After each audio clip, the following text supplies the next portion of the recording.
All right, everybody. I said that what I would do is I would do another video. This one on whole life insurance. I know I gotten kind of sick yesterday. I had just eaten, so I was burping a lot yesterday's video. But I want to definitely go through with today's videos. And again, my thing is that I'm getting started with these. The point and purpose of which is to promote my personal business, promote my brand p3jd.com. That's the upcoming website.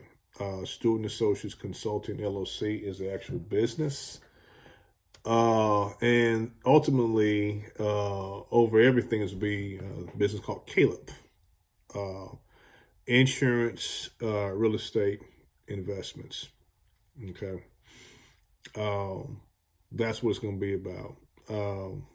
I've had an insurance license. First got an insurance license in 1994, was one security license, started practicing law, let my security license lapse, got all my licenses back again in 2009. I have life and health and accident license, insurance license. I have a property and casualty license, also known as PNC. I also have a legal insurance license, and I'm certified in fixed indexed and indexed annuities. Okay. If it's insurance, I'm licensed for it, state of Mississippi. Okay.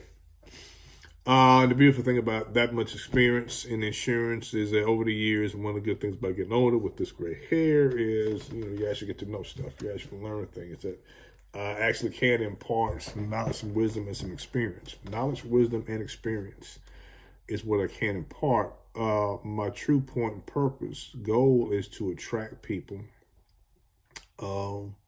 who want to, be in business, who want to be in sales, professional sales, and attract that clientele, people who are in my target market.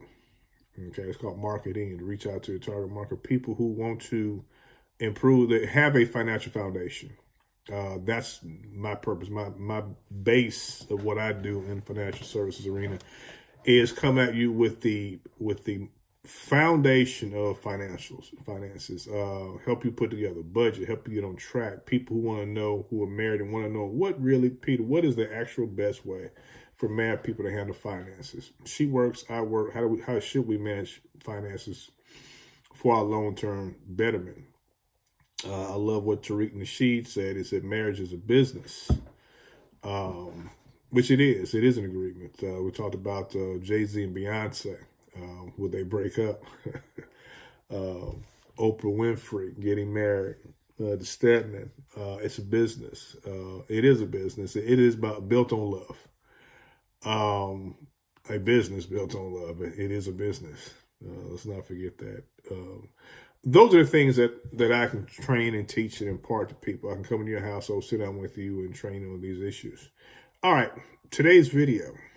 Okay, issue that I left off with was the benefits of whole life insurance. I teach by terminal investor difference for a very important reason. It is a bedrock philosophy of foundational finance structure in a household. Cheaper term life insurance, invest the difference of what you would be paying for a whole life policy. For long-term growth, long-term financial security. In other words, if you said, I want to be able to take the money that I make working on my job, set a little bit of it aside, and build up some money to where my money makes money the way that I make money. I want to replace myself. I want my money to replace me. I have to go out and work a job, punch in, punch out, clock in, clock out on a job to make money, to produce an income. But what I want to do, Peter, is I want to be able to take small portions of my paycheck, my regular paycheck, and put it aside somewhere where It will accumulate and it will produce that income to replace my ability to produce income. That's insurance. That's what I do. And the only way you can get something like that is from someone with a license. You can't go on the street corner. You can't go on Walmart. You can't have that solution brought to your financial life. And even, well, what about my job, my retirement plan of my job? You're going to need more than that. Sorry, to have a life. The number of people that I've met that are actually attempting to live, they call it living, off $800 a month Social Security check, which is the minimum Social Security check, but that's what you get when you don't pay into the system. You work cash, you work for yourself. You had an all cash business. You didn't pay any taxes. You didn't pay into the system. And so now you're 65 and you say, I'm going to give me a check. They'll give you $800 a month. And there are people trying to live off that. Okay. You got to have a plan. Just that simple. And one of the plans that is presented to people oftentimes, and typically to people who earn decent incomes, actually people in my target market, people who have a household income of $120,000. He's an over-the-road trucker, OTR truck driver. She's an RN at a hospital. And so she's making 60, he's making 60. He's making 70, she's making 70. They net bring home $100,000. What comes into the household cash, into the bank accounts, is $100,000 a year. They typically what they're going to get sold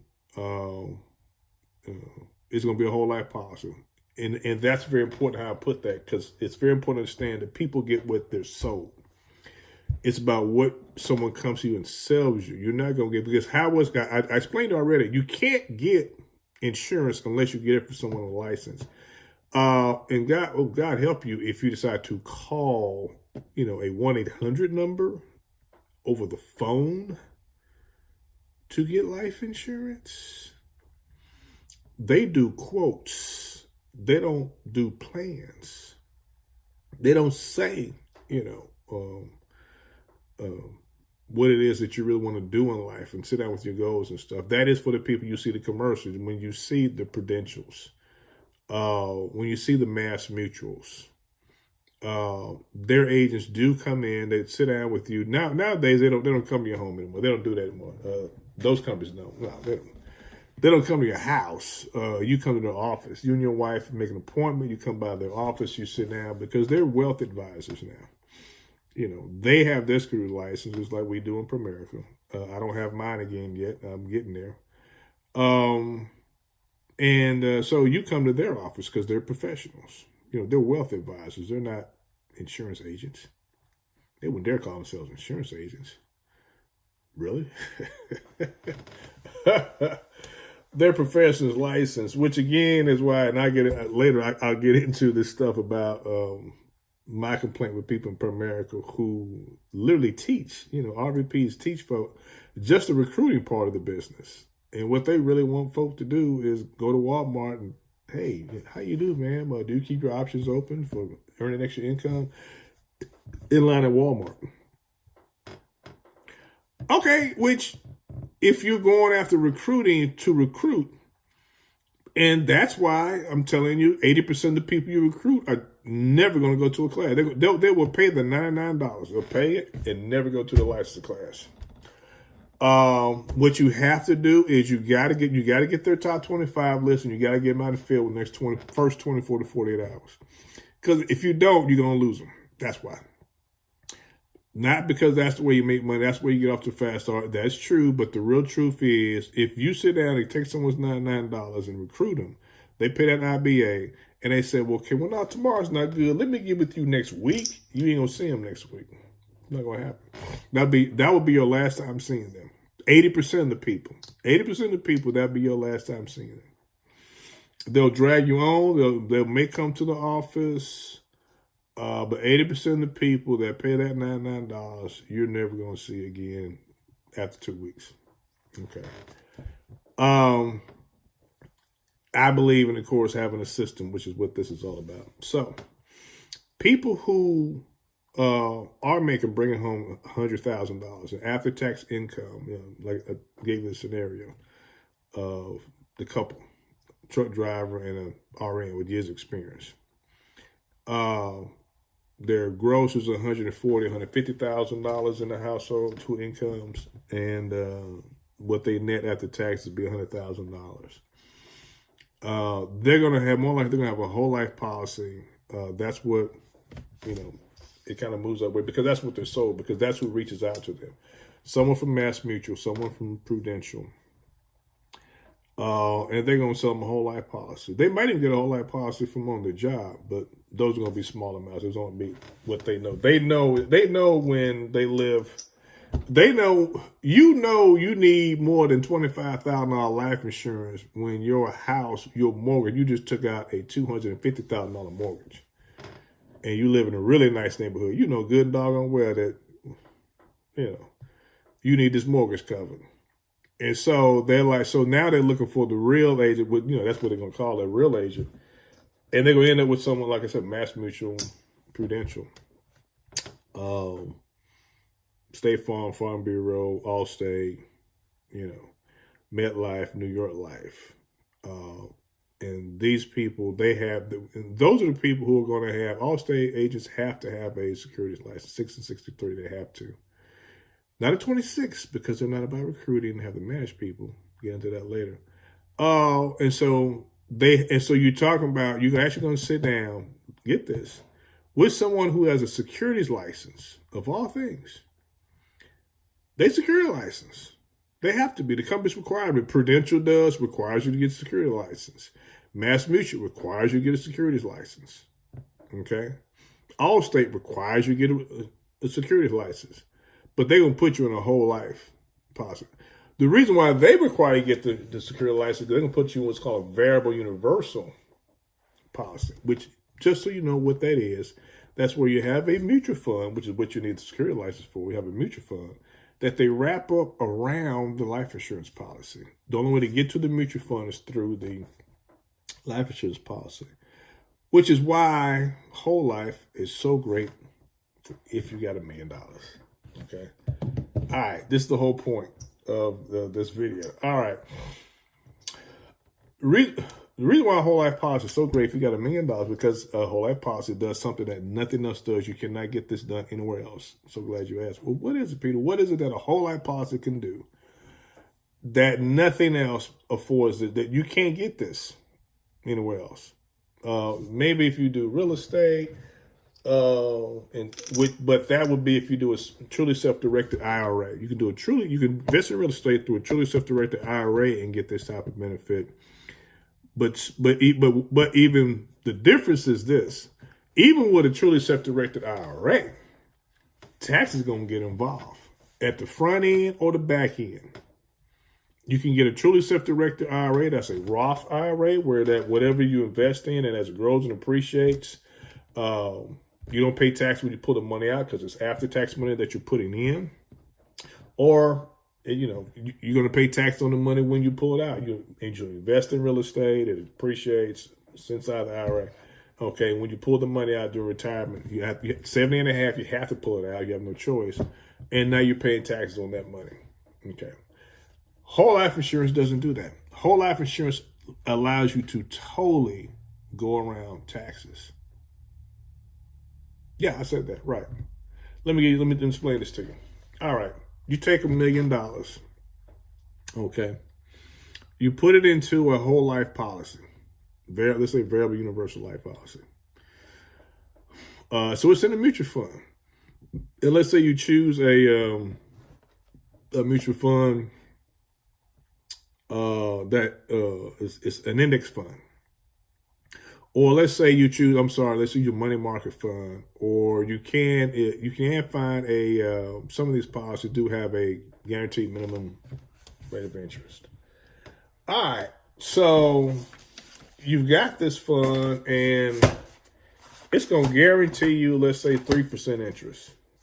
Okay.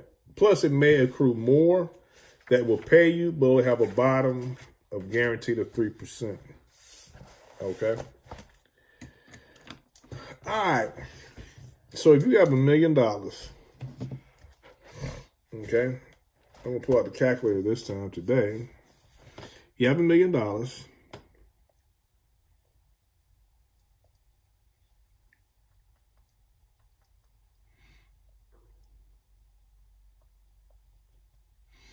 That's $30,000 a year. Okay. $1 million times 3% is $30,000 a year.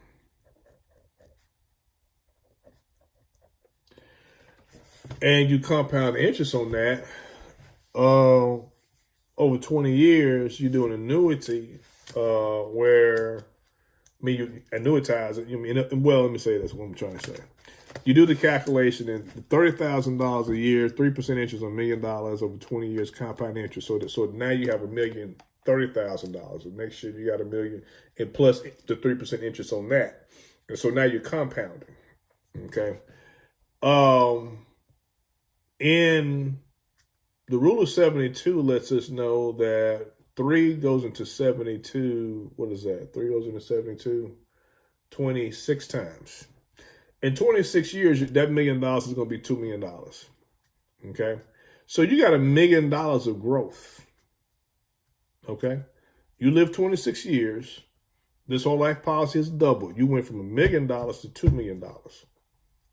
Okay. What should your taxes be since you got $1 million worth of growth? You should be paying. Well, you should have been paying taxes on that $30,000 a year. First of all, so let's get that out of the way.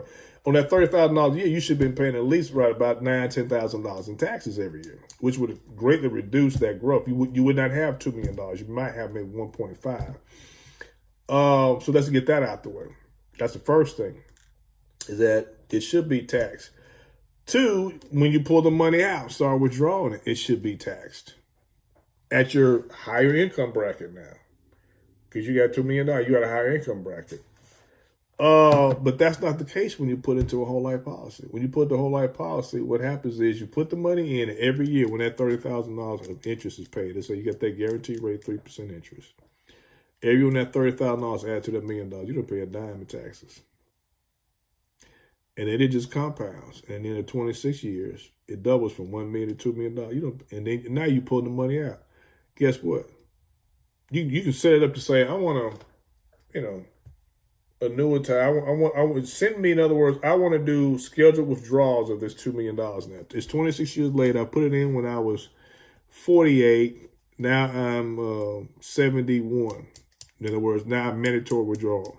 I got a mandatory withdrawal. I've hit that. Well, I'm sorry about the 45. I was 45 years old when I dropped $1 million in. Now I'm 71, 70 and a half. I was mandatory. I had to start making withdrawals. And so I'm making withdrawals. I'm pulling out, withdrawing, $50,000 a year. You're not paying a dime in taxes on that money you're pulling out. Oh, wow. Well, how's that, Peter? Man, that sounds like the thing to do. It really does. That sounds really good. The whole life policy. Look at what you do. Tax-free income. Totally tax-free. Okay. All right. But here's the catch. You're not pulling the money out. You're not doing scheduled withdrawals. You know what you're actually doing? You're doing a loan. You're borrowing that money out.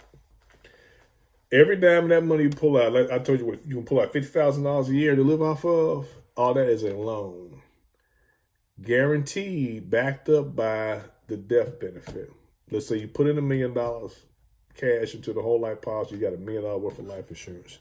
There's $1 million sitting there, life insurance, that when you die, they know they're going to get their money back. Meaning, yep, you heard right.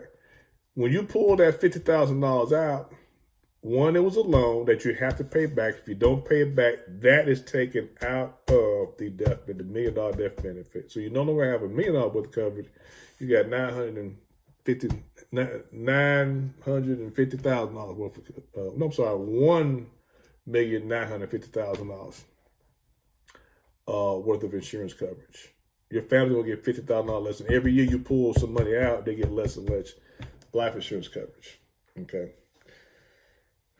And you'll be allowed to pull out down to roughly around $1 million until you get back to your original $1 million. At which point now you're about to terminate the policy because there has to be enough money in there to pay the premiums. Because even though they say it's paid up in full, it's not paid up in full forever. There's certain conditions in which this life insurance is going to lapse because unless you start paying premiums. Well, now that you're 71 years old, how much does a life insurance premium cost? Thousands of dollars a month. Yeah. So now that you're 71, you started when you're 45. Okay, life insurance costs reasonable. But now at 71, that cost is considerably higher and not affordable. $1,200, $1,500, $2,000 a month for $1 million. At 71 years old, $1 million worth of life insurance. You're not gonna be able to afford $1 million worth of life insurance at age 71, 72.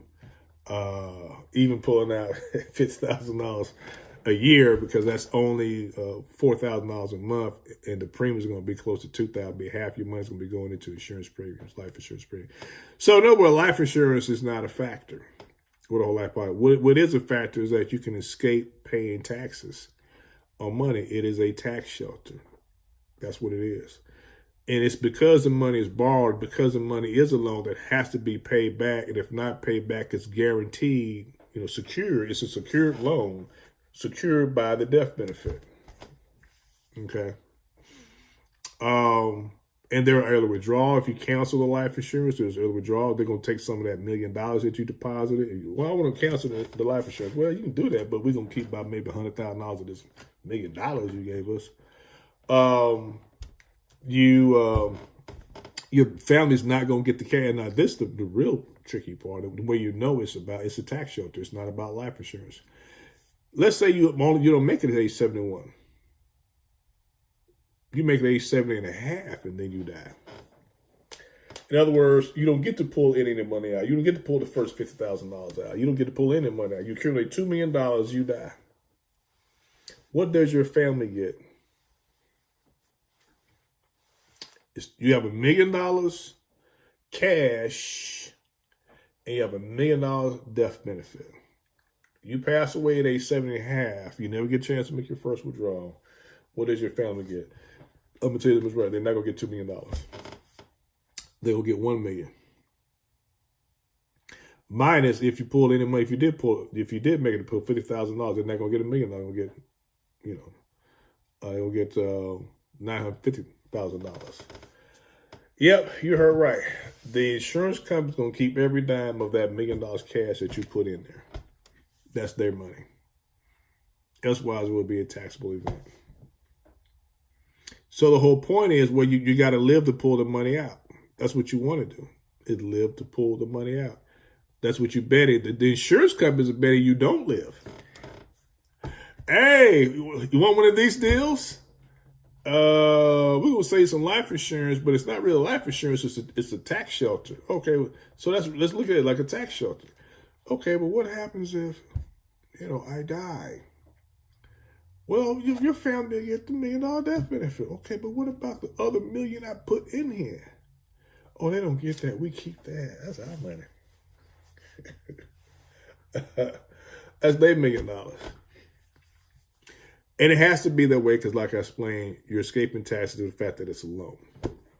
It's life insurance. You're paying for life insurance. $1 million a deposit against the premiums, which, okay, that's kind of logical. Okay. You put $1 million in to get $1 million worth of life insurance. And it is not that exact. It's not that tit for tat either. It's like you put $1 million worth of cash in and maybe get $800,000 worth of life insurance. But anyway. But the principle is the same, is that you put $1 million worth of cash into this whole life because you're trying to shelter this extra $1 million. High income people, there are some people whose jobs, they have a high income. They're making $500,000 a year, $600,000, $750,000 a year. And so after they pay all their expenses, house note, fund children's college education, pay bills, they got a couple $100,000 left over that they got to put. I mean, they fully fund retirement plans. They got other properties that they own. They own more than one home, 4 cars. They have a very rich and lavish lifestyle, and they still got an extra $100,000 a year left over. where to put it. A whole life policy is the best place to put it. If you have to pay everything, taking care of everything in your household, you still got extra $100,000 left over, then yeah, a whole life insurance policy is a great place to put it. In terms of shelter from taxes, you should just go ahead and just put it into a mutual fund. That's where it should go. But that feature of a whole life policy that you can have tax-free income, that you have to look at that and go, wow, okay. But remember this, it only works if you have a huge amount of money like that, if you have very high income. Elsewise, but if you're a regular, you only making $120,000 in gross, $140,000 gross, $300,000 gross, and after you pay your expenses, your living expenses for life, you don't have an extra $100,000 that's sitting around every year. Every year you get paid, you don't have an extra $100,000. Then a whole life insurance policy is very ill-advised. You should get a much cheaper term policy and go ahead and put your money into a Roth IRA. It'll be after tax dollars is going in. It's money you've already paid tax on because this is the income you've received. You've already maxed out through your job, or if you work for yourself, you should have a self-employed pension at your business where you put money away for the future. You should have, if you got a job where you get paid, high income, you should have obviously be at the 401k, maxing that out plus the match.